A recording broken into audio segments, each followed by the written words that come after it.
नमस्कार मित्रों, स्वागत है आप सभी का एक बार फिर से आपके अपने इस YouTube चैनल में, जहां हम बात कर रहे हैं फ़िलहाल इतिहास विषयों से जुड़े बिंदुओं पर।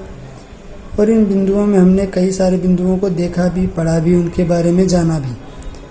तो जैसा कि आप सभी को पता है कि रीट परीक्षा में और फर्स्ट ग्रेड परीक्षा में इतिहास विषय का अपने एक महत्वपूर्ण स्थान है। उसके अलावा पटवार परीक्षा में भी, कांस्टेबल परीक्षा में भी, हर एक तरह की परीक्षा में इतिहास अपना स्थान रखता है। तो इसी कड़ी में आज हम आगे बढ़ने जा रहे हैं। और आगे बढ़ने से पहले अगर आप हमारे चैनल पर नए हैं, अगर आपको हमारा वीडियो पसंद आता है, अगर आपको हमारा लेक्चर पसंद आता है, तो आप प्लीज़ हमारे चैनल को सब्सक्राइब, लाइक और शेयर अवश्य कर दें, क्योंकि आपका सब्सक्राइब, आपका लाइव ही हमारे लिए प्रेरणा है, हमारे लिए मोटिवेशन है। तो आज हम जिस बिंदु पर बात करने जा रहे हैं वो बिंदु है हमारे लिए 1857 की क्रांति। और ये जो 1857 की क्रांति है, ये 1857 की क्रांति हमारे लिए भारतीय संदर्भ में, भारतीय परिवेश में एक महत्वपूर्ण कड़ी है। क्यों है? क्योंकि जिस वक्त अंग्रेज़ हुकूमत हमारे यहाँ शासन कर रही थी, उस वक्त सबसे पहला जो स्वतंत्रता संग्राम जिसको माना जाता है वो है हमारे लिए 1857 का संग्राम या 1857 की क्रांति जिसको हम कहते हैं। और आज हम भारतीय स्तर पर इस 1857 की क्रांति को पढ़ने जा रहे हैं। देखिए, इस 1857 की क्रांति को हम विद्रोह कहें, क्रांति कहें, आंदोलन कहें या युद्ध कहें, तो वो सारी चीज़ें लगभग इसमें समाहित हैं। उसके पीछे कारण ये है कि इसमें महत्वाकांक्षाओं की पूर्ति का भी ध्यान रखा गया और स्थानीय स्तर पर भी इसमें विरोध हुआ, इसलिए हम इसको विद्रोह कह सकते हैं। संपूर्ण बदलाव के लिए एक बड़े स्तर पर इसको किया गया, इसलिए हम इसको क्रांति कह सकते हैं। और इसमें संवैधानिक मांगे भी शामिल थी, इसलिए हम इसको आंदोलन कह सकते हैं। और साम्राज्यवादी भावना को ध्यान में रखते हुए दो अलग अलग क्षेत्रों के शासकों के मध्य ये क्रांति हुई, ये युद्ध हुआ, इसलिए हमको युद्ध कह सकते हैं, हम इसको युद्ध कह सकते हैं। मतलब ब्रिटिश शासन और भारतीय शासन, भारतीय जो शासक थे, हालांकि सभी राजा महाराजा इसमें शामिल नहीं हुए, लेकिन फिर भी जितने शामिल हुए वो दो तरह के शासकों के मध्य युद्ध था, इसीलिए हम इसको युद्ध भी कह सकते हैं। तो जिस समय भारतीय संदर्भ में 1857 क्रांति का सूत्रपात हुआ, उस समय ब्रिटिश प्रधानमंत्री जो थे वो थे पामरस्टोन, नाम है इनका पामरस्टोन, ठीक है। और जो गवर्नर जनरल उस समय थे उनका नाम है लॉर्ड कैनिंग। तो लॉर्ड कैनिंग उस समय के गवर्नर जनरल हैं और पामरस्टोन ब्रिटिश प्रधानमंत्री हैं। अब देखिए, ऐसी कोई भी कड़ी होती है, ऐसा कोई भी युद्ध होता है, संग्राम होता है, तो उसके पीछे कोई ना कोई कारण होता है। अगर समाज में, अगर देश में, अगर राष्ट्र में, अगर विश्व में किसी तरह का बदलाव आ रहा है, परिवर्तन आ रहा है, तो उसके पीछे कोई ना कोई कारण अवश्य रहा होगा। ठीक उसी तरह से इस 1857 की क्रांति के पीछे भी कुछ कारण थे, जिनमें सबसे पहला कारण है राजनीतिक कारण। और राजनीतिक कारणों में दो कारण मुख्य रूप से, एक सहायक संधि और दूसरी है व्यक्तिगत या विलय का सिद्धांत। तो जो सहायक संधि थी उसको देने वाले हैं लॉर्ड वेलेस्ली। इस सहायक संधि में क्या कहा गया, जितने भी भारतीय शासक थे, जो भारतीय रियासतें थी, उन शासकों को ये प्रलोभन दिया गया कि आप सहायक संधि का अनुसरण करें ताकि हम आपको सुरक्षा प्रदान करें और आप आवश्यकता पड़ने पर हमें सैनिक सहायता प्रदान करें। तो कुल मिलाकर के ये जो संधि थी, इसको हमने सहायक संधि कहा। सर्वप्रथम जो सहायक संधि की गई वो किसके साथ की गई? हैदराबाद के साथ 1798 में। और मैसूर के चौथे और अंतिम युद्ध में टीपू सुल्तान जो थे, वो टीपू सुल्तान क्या हुए? पराजित हो गए।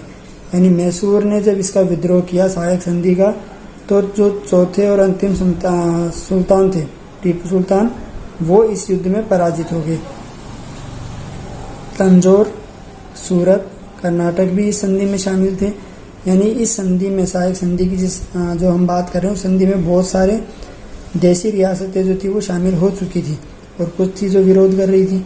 दूसरा है व्यक्तिगत अथवा विलय का सिद्धांत।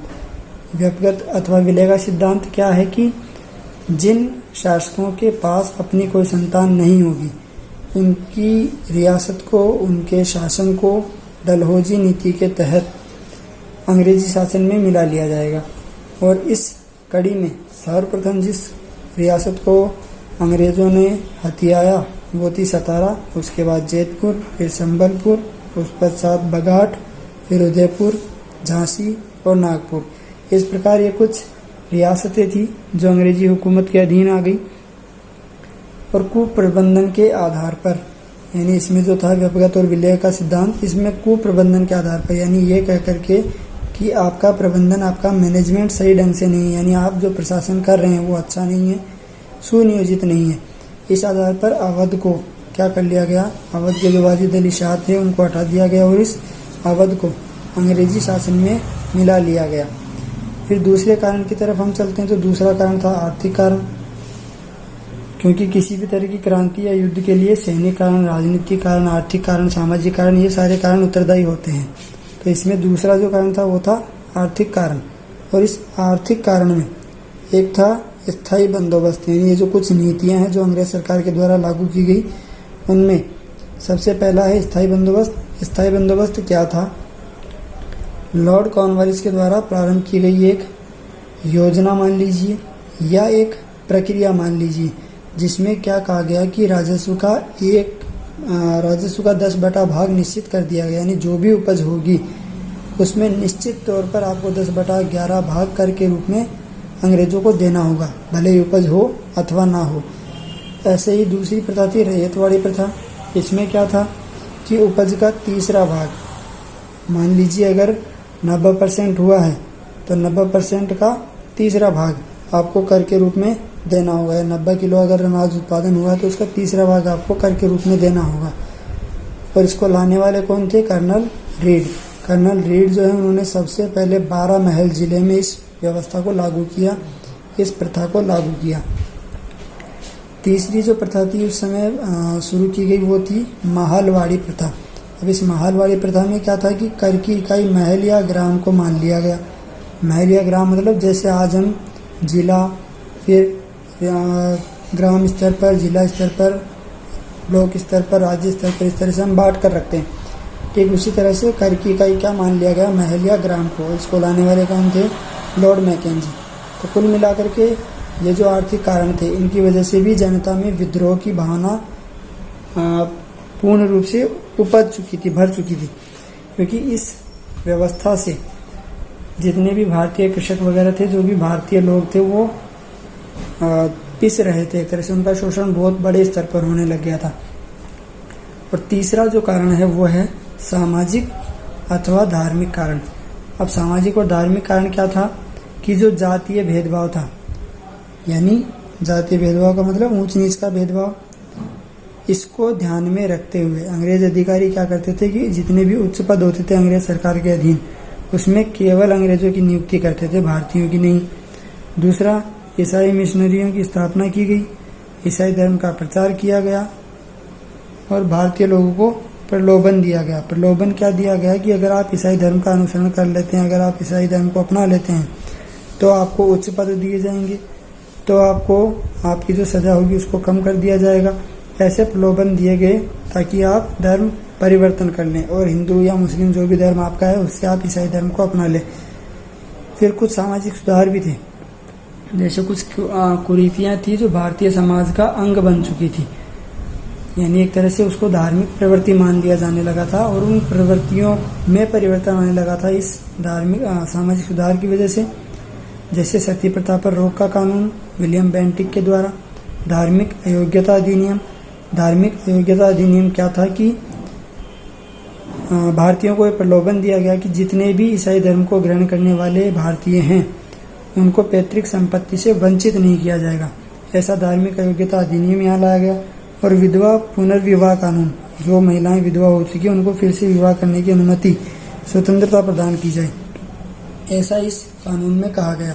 तो कुल मिलाकर के ये जो 3 कानून भारतीय संदर्भ में लाए गए, भारतीय जनता के लिए लाए गए, इसके आधार पर लोगों में आक्रोश और बढ़ गया कि ये हमारी सामाजिक भावना से भी छेड़छाड़ कर रहे हैं। अगर इन सब कारणों की वजह से क्या हुआ, भारतीय जो थे वो अंग्रेजों के विरोध में खड़े हो गए। इसके बाद अगला कारण है सैनिक कारण।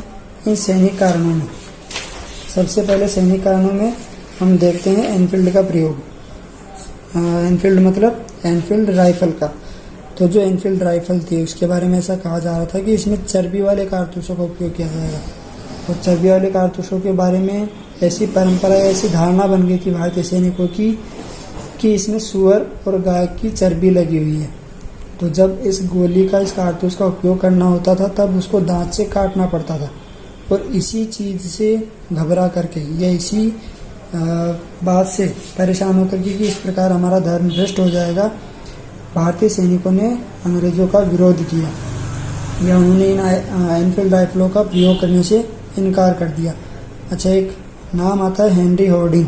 ये हेनरी हॉर्डिंग कौन है? हेनरी हॉर्डिंग है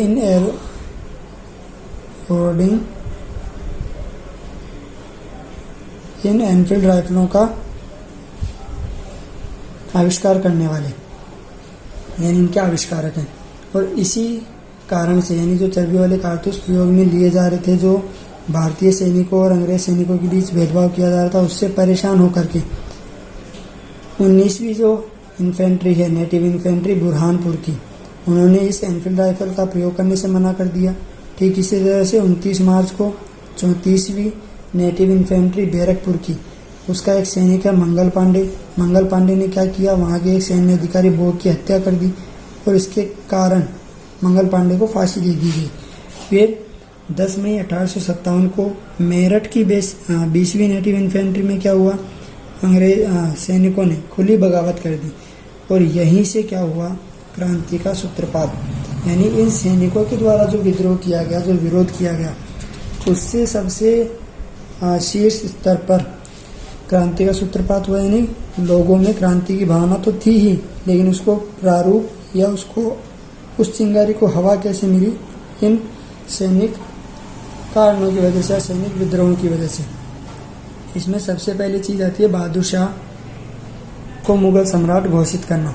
यानी किसी भी आंदोलन का कोई नेतृत्वकर्ता होना चाहिए, और इस नेतृत्वकर्ता के रूप में जो भारतीय सैनिक थे, जो भारतीय विद्रोही थे, जिन्होंने अंग्रेज सरकार का विद्रोह किया, उन्होंने सर्वप्रथम क्या किया, अपना एक शासक घोषित किया, अपना एक नेतृत्वकर्ता घोषित किया, जो कौन था, बहादुर शाह मुगल सम्राट। और इसकी बेगम का नाम क्या था, बेगम जीनत महल। अब इसमें क्या हुआ, पंजाब से सेना बुला करके पुनः दिल्ली पर अधिकार कर लिया। यानी अंग्रेज अधिकारियों को परास्त करके जो भारतीय क्रांतिकारियों ने दिल्ली पर अधिकार किया था और मुगल सम्राट को, बहादुर शाह को भारतीय शासक घोषित किया था, उस दिल्ली पर अंग्रेज़ों ने क्या किया, पंजाब से सेना वापस बुला करके पुनः अधिकार कर लिया। और अंग्रेज़ों के लिए यही एक सबसे बड़ा पॉजिटिव पॉइंट साबित हुआ कि उनके भारत में ही बहुत सारे समर्थक थे, तो एक जगह विद्रोह होता और दूसरी जगह से सेना उनकी मदद के लिए आ जाती। तो ये सबसे बड़ा नेगेटिव पॉइंट तो रहा भारतीयों के लिए, और पॉजिटिव पॉइंट रहा अंग्रेज़ों के लिए। हडसन ने क्या किया, इस बहादुर शाह को बंदी बनाया और रंगून भेज दिया, और वहीं रंगून में क्या हो गई, इनकी मृत्यु के विषय में क्या कहा जाता है कि ये एक ऐसा बदनसीब है जिसको अपने मुल्क की 2 गज ज़मीन भी नसीब नहीं हुई। फिर आगे हम चलते हैं इसी घटनाक्रम में, तो कानपुर में थे नाना साहिब, जिनका वास्तविक नाम क्या था, धोंदू पंत। इन्होंने स्वयं को पेशवा घोषित कर दिया, लेकिन जब विद्रोह का दमन होने लगा, तो विद्रोह का दमन होने पर ये कहाँ चले गए, नेपाल चले गए।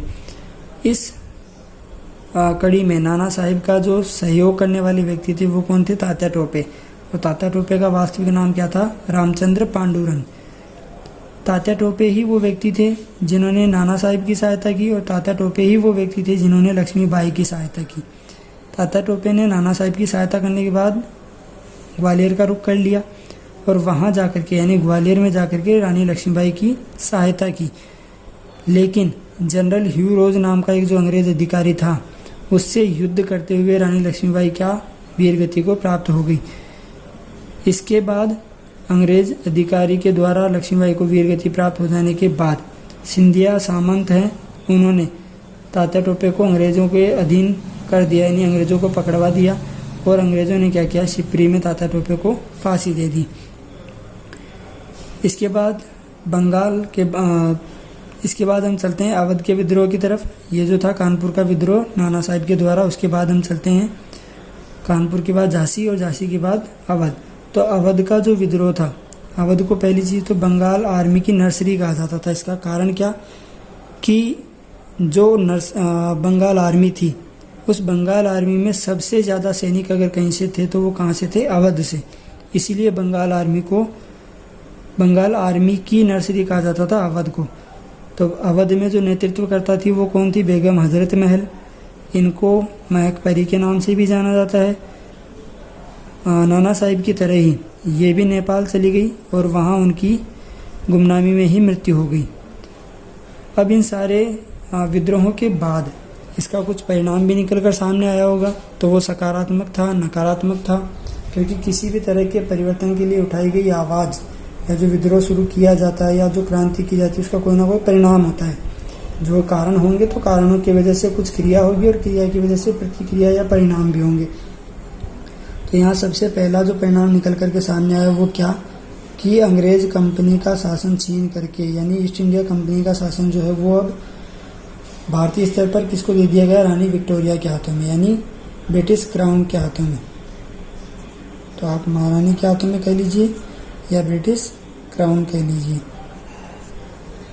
तो अंग्रेज सरकार जो है, ब्रिटिश सरकार जो है, उसने ईस्ट इंडिया कंपनी से शासन अपने हाथों में ले लिया। इसको ब्रिटिश क्राउन कहा गया। और भारत में भारत सचिव के नाम से एक नया पद सृजित किया गया। भारत के प्रथम गवर्नर और वायसराय कौन बने? Lord Canning. इस 1857 के स्वतंत्रता संग्राम के बाद। और भारतीयों के लिए, जो हमने पीछे पढ़ा कि भारतीयों को उच्च पद नहीं दिए जाते थे, इस चीज़ से बचने के लिए, इस विद्रोह से, यानी भविष्य में ऐसा विद्रोह ना हो, इस भावना की वजह से ब्रिटिश क्राउन ने क्या किया? भारतीयों के लिए भी एक परीक्षा का आयोजन कर दिया जो ICS है। और ये ICS परीक्षा जो है वो इंग्लैंड में जाकर के देनी होती थी। यानी अगर आप प्रशासनिक सेवा में जाना चाहते हैं तो आपको ICS परीक्षा देनी होगी। सैनिक सुधारों के लिए पील कमीशन की स्थापना की गई और इस पील कमीशन की स्थापना के आधार पर क्या तय किया गया कि भारतीय सैनिकों की संख्या में यूरोपीय सैनिकों की संख्या अधिक होगी।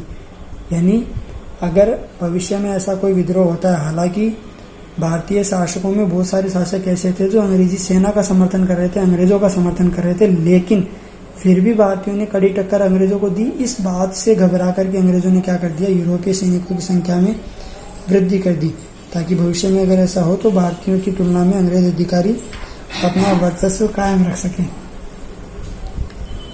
इस 1857 के स्वतंत्रता संग्राम में पंजाब और हैदराबाद, ये दो ऐसे प्रांत है, दो ऐसी रियासतें हैं जो इसमें शांत रहे। शांत रहने का मतलब जिन्होंने इस क्रांति में सहयोग नहीं किया। बाकी जितने भी प्रांत थे, रियासतें थी, उन्होंने किसी न किसी स्तर पर सहयोग किया, लेकिन पंजाब और हैदराबाद ने इसमें बिल्कुल सहयोग नहीं किया।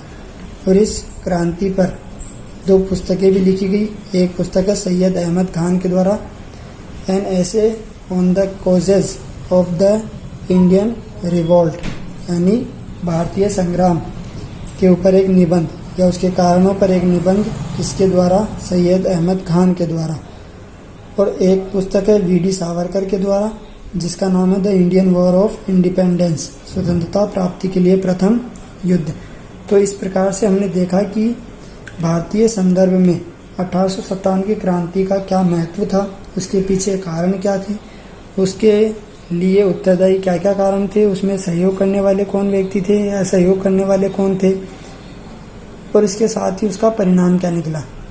हालांकि इसका परिणाम बेहतर नहीं था, लेकिन फिर भी इससे भारतीयों को इतना तो समझ में आ गया था कि अगर भविष्य में ऐसा कुछ करना है, अगर हमें अंग्रेज सरकार का सामना करना है तो हमें एकजुट होकर के करना होगा। क्योंकि यहाँ पर सबसे बड़ी कमी यही देखी गई कि अंग्रेज सरकार का सामना करने के लिए हम एकजुट नहीं थे। और दूसरी बात, ये जो विद्रोह हुआ वो निश्चित तिथि पर नहीं हो पाया, यानी इसकी जो निश्चित तिथि थी वो थी 31 मई, लेकिन भारतीय सैनिकों के विद्रोह के कारण ये चीज़ कब शुरू होगी? 10 मई को। यानी लगभग 21 दिन पूर्व अगर कोई घटना शुरू होगी तो आप समझ सकते हैं कि उसका स्तर क्या होगा। कुल मिलाकर के एक सुनियोजित कार्यक्रम बना करके विद्रोह करना चाहिए, अपनी बात को रखना चाहिए, ऐसी चीज़ भारतीयों के समझ में आई। और उसके अलावा जो फूट डालो राज करो की नीति थी उसका अनुसरण फिर अंग्रेजों ने करना शुरू कर दिया। कारण क्या कि भविष्य में अगर ऐसी घटना हो तो भारतीय ही भारतीयों के दुश्मन हो जाएं। लेकिन हुआ इसका विपरीत। हालांकि समय ज़रूर लगा, लेकिन आप जब आगे महात्मा गांधी के बारे में देखेंगे तो आप यही पाएंगे कि महात्मा गांधी का समर्थन एक बड़े स्तर पर भारतीय जनता ने इसीलिए किया क्योंकि वो 1857 के संग्राम से सबक ले चुके थे। उम्मीद है आपको हमारा आज का ये वीडियो भी पसंद आया होगा। अगर आपको ये वीडियो पसंद आता है तो लाइक और शेयर ज़रूर करें। सब्सक्राइब तो आपको करना ही करना है। और अगर कोई सुझाव आपके द्वारा हमारे लिए हों तो बेशक आप कमेंट में अपने सुझाव हमें दे सकते हैं। आज के लिए इतना ही। धन्यवाद।